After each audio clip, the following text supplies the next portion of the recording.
Whenever a record is sold, there are two distinct sets of rights that have to be taken care of. One is for the physical recording, the artist that actually sings on the record. The other is for the songwriter, the person who wrote the song, who may not be the same person as the artist, often isn't. So let's break them down. The artist is paid by the record company. They get a royalty that's based on, essentially these days, the wholesale price that the retailer has paid for the record. The person that wrote the song gets something called a mechanical royalty, and mechanical comes from the 1909 Copyright Act, where songs used to be mechanically reproduced. They haven't been mechanically reproduced for 60 years, but the name stuck, and therefore that's what they're called as mechanicals these days.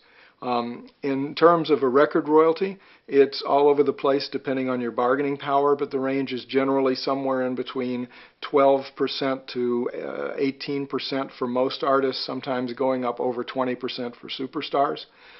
For mechanicals, the United States and Canada are the only countries in the world that don't pay a percentage of the wholesale price for mechanicals.